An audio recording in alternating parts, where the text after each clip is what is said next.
that subscribe button now. Honey, come over here and sit with me for a moment. Pour yourself a cup of coffee, make it the good kind, the one you save for special occasions, and really listen to what I'm about to say. Have you ever felt like your life is a house without a front door? A place where anyone can just walk in, kick their shoes off, and start moving your furniture around without even asking? I see that look in your eyes, sweetie. It's the exhaustion of being the nice one, the person who never says no because you're too busy worrying about everyone else's comfort. But look at you, you're fading. Today we are going to change that. We are going to talk about the most important architecture you will ever build, your boundaries. Now I know what you're thinking. You're worried that if you start setting limits, people will think you're cold, or worse, difficult. But listen to your auntie, honey. A boundary isn't a wall to keep the world out. It's a gate to protect the beauty you've grown inside. Think of your soul like a private garden. You've spent years planting seeds of kindness, hard work, and big, beautiful dreams. But if you don't have a fence, every stray dog and every careless passerby is going to wander in and trample your blossoms. They'll leave their trash behind, and you'll be the one left kneeling in the dirt, trying to fix the mess. That is exactly what happens when you don't set unshakable boundaries. You are essentially telling the world that your time, your energy, and your peace are up for grabs. But they aren't, honey. Your life is not a public park. It is a sacred estate.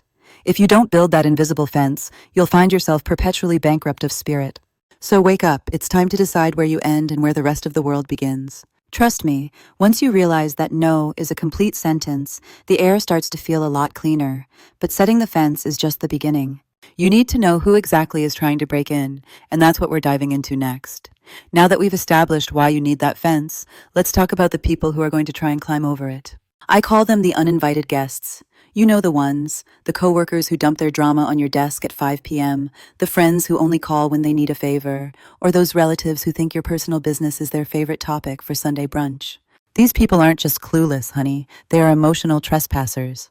They look for the gaps in your fence, the places where you're still trying to please everyone, and they squeeze right through. They don't care that you're tired. They don't care that you have your own life to live.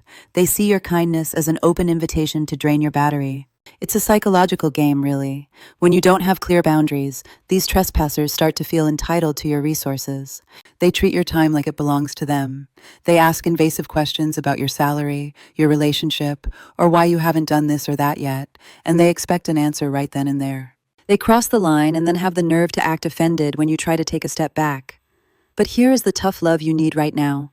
People will only treat you the way you allow them to. If you let someone walk all over your garden once without a word, they'll bring their friends and a picnic basket next time. You have to recognize the signs of an uninvited guest before they set up camp in your living room. They are the ones who make your heart feel heavy the moment their name pops up on your phone screen. Pay attention to that feeling in your gut, sweetie. That's your intuition screaming that someone is stepping on your grass. And trust me, I've had my fair share of these guests, which leads me to a little story from my younger days that I think you need to hear. I remember this one October night years ago, back when I was living in a cramped apartment in Chicago.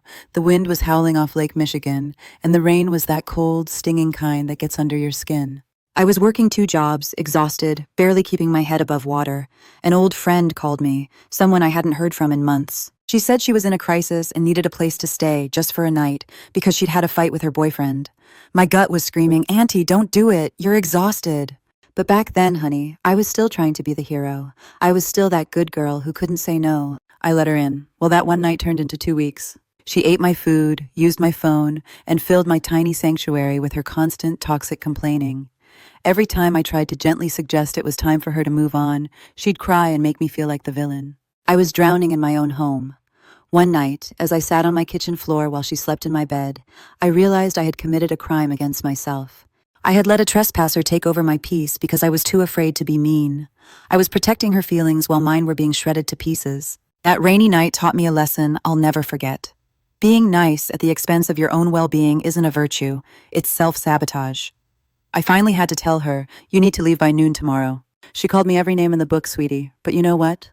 When she walked out that door, the sun finally came out for me.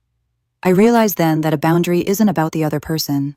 It's about your own survival. And once you learn that, you have to master the art of the no without that crushing weight of guilt. Listen carefully, honey, because this is the part where most people get stuck. How do you actually say no without feeling like you've committed a crime? Most of us were raised to provide a 3-page essay of excuses every time we turn down an invitation. We say, oh, I'd love to, but my cat is sick and my car is acting up and I think I might be getting a cold. Stop that right now. When you give excuses, you're giving people room to negotiate with your life. If you say you're too busy, they'll say, oh, it'll only take 5 minutes. If you say you don't have the money, they'll say, you can pay me back later. Listen to me, no is a complete sentence. It doesn't need a justification, an apology, or a backup plan. You have to realize that you are not responsible for other people's disappointment. If someone gets angry because you set a boundary, that is the clearest sign that the boundary was absolutely necessary. Real friends, the kind who actually love you, will respect your no. They'll say, I understand, maybe next time. It's only the people who are benefiting from your lack of boundaries who will throw a tantrum. Think of it as a filter. Setting boundaries is the fastest way to see who is truly in your corner and who is just there for the free ride.